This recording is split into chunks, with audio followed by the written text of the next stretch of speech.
Hello students, हम बात कर रहे थे पुष्पी पादपों में लैंगिक जनन के बारे में। आज उसी से हम एक दूसरे टॉपिक को समझेंगे, उसी चैप्टर से, जिसका नेम है परागकण। कल हमने परागकण कैसे बनते हैं वो सब प्रोसेस हमने जान लिया था। आज हम परागकण के बारे में जानेंगे कि परागकण कैसे बनते हैं, कैसे इनका स्ट्रक्चर होता है, क्योंकि बनते किस तरीके से वो तो हमने कल जान लिया था कि कैसे बनते हैं और ये क्या करेंगे आगे।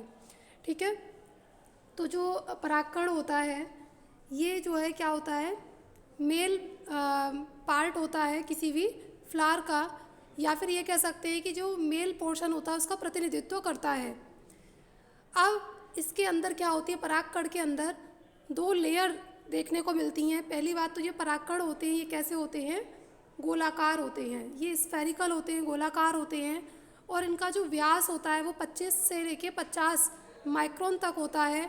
और इस पर दो परतें लगी हुई होती हैं, एक तो बाह्य चोल और एक अंतःचोल, यानी कि एक बाहर वाली लेयर को बाह्य चोल कहेंगे और जो अंदर है इसके उसको क्या बोलेंगे, आंतरिक चोल उसको कहेंगे। अब जो बाह्य परत होती है वो स्पोरोपोलिनिन की बनी हुई रहती है, और ये जो स्पोरोपोलिनिन होती है ये बहुत ज़्यादा टफ़ होती है। स्पोरोपोलिनिन की वजह से इसको इतनी ज़्यादा टफनेस मिल जाती है कि बहुत ज़्यादा रेजिस्ट हो जाता है। इसके ऊपर किसी भी एंजाइम का, एसिड का, एल्कलाइन का इसके ऊपर कोई इफ़ेक्ट नहीं पड़ता है, और ये हार्श कंडीशन में भी ये एज इट इज़ रहता है, इसको कोई परेशानी नहीं होती है। इसके विपरीत इसके अंदर एक और परत होती है जिसे हम आंतरिक परत कहते हैं, और ये जो आंतरिक परत होती है ये कैसी होती है, बहुत ज़्यादा पतली होती है, जबकि बाह्य परत पतली नहीं होती है। ये कैसी होती है, बहुत ज़्यादा टफ होती है, हार्ड होती है, जबकि जो आंतरिक परत होती है बहुत ज़्यादा पतली होती है, और ये सेलुलोज और पेक्टिन की बनी हुई रहती है।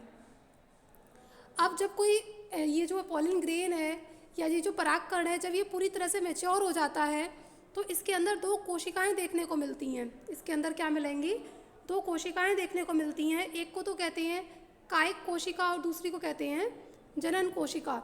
जो कायिक कोशिका होती है ये जनन कोशिका के कंपैरिजन में बड़ी होती है, और इसके अंदर साइटोप्लाज्म भरा हुआ रहता है, और साथ ही साथ इसके अंदर क्या रहता है, एक केंद्रक रहता है। जबकि जो जनन कोशिका होती है ये छोटी होती है, और कायिक कोशिका के जीव द्रव्य में ये फ्लो करती रहती है या बहती, या मतलब उसके अंदर घूमती रहती है इस तरीके से। ठीक है, जैसे यहाँ देख रहे हैं ऐसे इसके अंदर घूमती रहेगी। और अब क्या होगा इसके अंदर, ये जो है, अब जब पॉलिन ग्रेन पूरा मैच्योर हो जाएगा तब इसके अंदर ये दोनों स्ट्रक्चर देखने को मिलते हैं। और साथ ही साथ ये जो कायिक कोशिका होती है ये जनन कोशिका को पोषण देने का कार्य करती है। ठीक है, कायिक कोशिका क्या करती है, जनन कोशिका को पोषण देने का कार्य करेगी। और जब ये पॉलिन ग्रेन और ज़्यादा मैच्योर हो जाता, पूरी तरह से जर्मिनेट हो जाएगा, फिर इसमें से यहाँ से इसमें क्या बनती है, पॉलिन ट्यूब जर्मिनेट होती है, और पॉलिन ट्यूब में क्या बनते हैं, दो मेल गैमीट बन जाते हैं। अब देखो बेटा, जितने भी आवृत बीजी पौधे होते हैं उनको दो कैटेगरीज में कैटेगराइज किया गया है। एक तो वो जो दो सेल स्टेज पर पॉलिन्स बाहर आ जाते हैं, और दूसरे वो जो 3 सेल स्टेज पर पॉलिन जिसमें से बाहर निकलते हैं, शेड होते हैं। देखो दो सेल स्टेज वाली तो आप यहीं देख रहे हैं, एक कायिक कोशिका और एक कौन सी है, जनन कोशिका। इसके अंदर एक ही पॉलिन है और इसके अंदर 2 सेल बनी हुई हैं। और ये ऐसी सिचुएशन कितने परसेंट उनमें देखने को मिलती है, प्लांट्स में 60% आवृत बीजी पौधों में ऐसी सिचुएशन देखने को मिलती है। इसके विपरीत 40% में कैसी सिचुएशन मिलती है, 40% आवृत बीजी पौधों में उनमें 3 कोशिकाएं बन जाती हैं, और तब क्या होगा, पॉलिन शेड होता है या झड़ता है। अदरवाइज़ क्या होगा, 60% पॉलिन के अंदर 2 कोशिकाएं बनती हैं, और तब क्या होगा, बस्ट होगा, या फिर इस तरीके से वो झड़ेगा, किसी दूसरे स्टिग्मा के ऊपर जाएगा और वहाँ पर उसमें पॉलिन ट्यूब बनाएगा। पॉलिन ट्यूब के अंदर 2 मेल गैमीट बनेंगे, और ये जो मेल गैमीट है वो फीमेल पार्ट तक पहुँच जाएंगे। अब हम बात करेंगे इसमें स्त्री केसर, गुरु बीजाणुधानी तथा भ्रूण कोष की।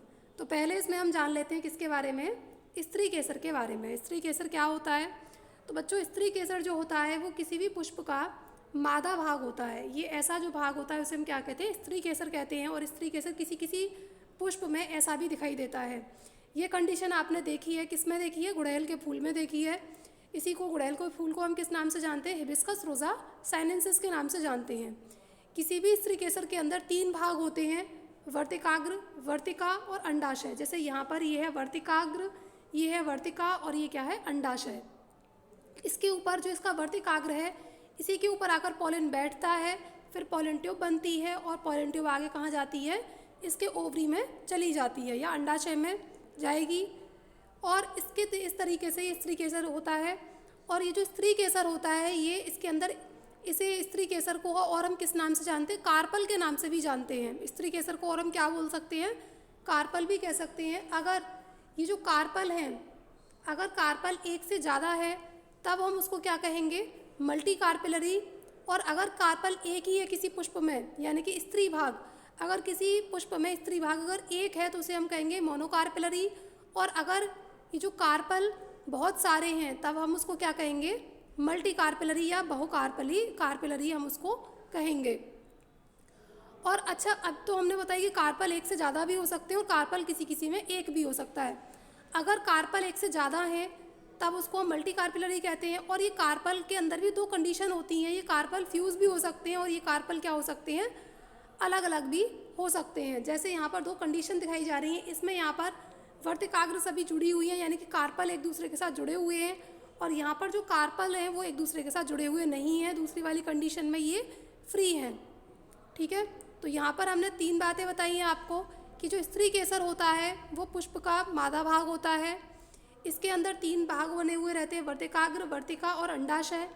दूसरा हमने आपको ये बताया कि ये जो स्त्री केसर होता है इसको हम कार्पल के नाम से भी जानते हैं। किसी किसी के अंदर ये कार्पल एक होगा तो उसको हम कहेंगे मोनोकार्पेलरी, और जिस फ्लावर के अंदर कार्पल बहुत सारे होंगे उसको हम क्या बोलेंगे, मल्टी कार्पेलरी। फिर तीसरी कंडीशन हमने आपको ये समझाई है कि कार्पल जुड़े हुए भी हो सकते हैं और कार्पल अलग अलग भी हो सकते हैं। अगर कार्पल जुड़े हुए होंगे तो उसको हम क्या कहेंगे, सिनकार्पस, और अगर कार्पल अलग अलग हैं तो उसको हम क्या कहेंगे, एपोकार्पस। जैसे यहाँ पर सिनकार्पस कंडीशन है और यहाँ पर कौन सी कंडीशन है, एपोकार्पस कंडीशन है। इनके जो वर्तिकाग्र भाग हैं सभी कार्पल्स के जुड़े हुए हैं, और यहाँ पर जो है ये अंडप जो है एक दूसरे से अलग हैं, दूर दूर हैं। तो इस तरह से हम बात कर, ये हमारी जो बात हो जाती है किसके बारे में, स्त्री केसर के बारे में बात खत्म हो जाती है।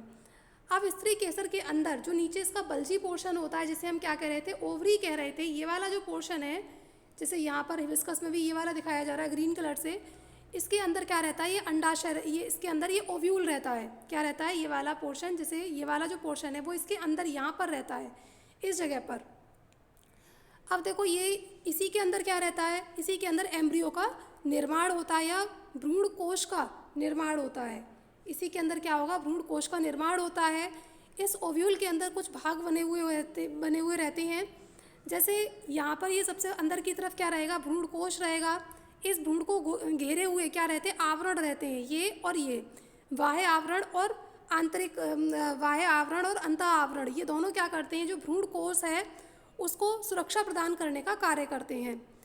इसके विपरीत यहाँ पर फ्यूनिकल होता है, और इसी फ्यूनिकल के माध्यम से ये जो ओव्यूल होते हैं, इसी फ्यूनिकल के माध्यम से ये जो ओव्यूल होते हैं ये ओवरी से जुड़े हुए रहते हैं। और जहाँ पर फ्यूनिकल और ओव्यूल जुड़े हुए रहते हैं उस भाग को हम क्या कहते हैं, प्लेसेंटा हम उसको कहते हैं। क्या कहेंगे उसको, प्लेसेंटा कहेंगे। इसके अंदर की तरफ यहाँ पर जहाँ पर फ्यूनिकल और ओव्यूल एक दूसरे से जुड़े हुए रहते हैं उस भाग को क्या कहते हैं, हाइलम कहते हैं। जहाँ पर फ्यूनिकल और ओव्यूल एक दूसरे से जुड़े हुए रहते हैं उस भाग को क्या कहते हैं, हाइलम कहते हैं। और ये जो पूरा का पूरा ओव्यूल है जो इसके अंदर रहता है, स्त्री भाग के अंदर, ये पूरा का पूरा कवर रहता है किससे, बाह्य आवरण और आंतरिक आवरण से। इसके सिर्फ एक छेद को छोड़कर या एक पोर को छोड़कर, जिसे हम क्या बोलते हैं, इसको हम बीजांड द्वार कहते हैं। बीजांड द्वार पर कोई भी आवरण नहीं रहता है। क्यों नहीं रहता है, क्योंकि यहीं से होकर जो नर भाग है वो यहाँ से होकर प्रवेश करता है। जैसे ये अंडाशय, ये जो ओव्यूल है, ओव्यूल या अंडाशय इसको बोल देंगे। ये जो ओव्यूल है वो कहाँ है, यहाँ पर ये हमारा पॉलिन गिरा, पॉलिन से पॉलिन ट्यूब बनी और पॉलिन ट्यूब से ये इस तरीके से एंटर करता है, इसलिए यहाँ पर कोई भी आवरण नहीं होता है, जिसे बीजांड द्वार कहते हैं। इसके विपरीत एक दूसरा भाग होता है जिसे क्या बोलेंगे, चैलेजल भाग कहते हैं या निभागीय स्रावी हम इसको कहते हैं। ये बिल्कुल बीजांड द्वार के अपोजिट में होता है और ये ओव्यूल का बेसल पोर्शन होता है। क्या होता है, ओव्यूल का बेसल पोर्शन रहता है। अब ये जो आवरण है हमने जो बताया आपको, बाह्य आवरण और मध्य अंतः आवरण, इनके अंदर क्या रहते हैं, कुछ न्यूसीलस रहता है। इनके अंदर क्या रहेगा, न्यूसीलस इनके अंदर रहता है, और वही जो न्यूसीलस होता है वो जो डेवलपिंग एम्ब्रियो है, यानी कि जो भ्रूण कोष यहाँ पर जो डेवलप हो रहा है उसको न्यूट्रिशन देंगे, क्योंकि वो अपने अंदर क्या रखते हैं, फूड को रिजर्व करके रखते हैं। न्यूसीलस कहाँ पर होता है, इन आवरण के अंदर, इन जगहों पर न्यूसीलस होता है, और इन्हीं न्यूसीलस के अंदर जो भोजन है वो संचित रहता है, और भोजन फिर किसको देंगे, वो भ्रूण पोष को या भ्रूण कोष को भोजन इस तरीके से प्राप्त होता रहता है, और ऐसे क्या होता है, इस पूरे स्त्री केसर की वृद्धि होती रहती है। ठीक है बच्चों, आई होप कि आपको समझ में आया होगा। आज के इस वीडियो लेक्चर को हम यहीं पर स्टॉप करेंगे। Thank you.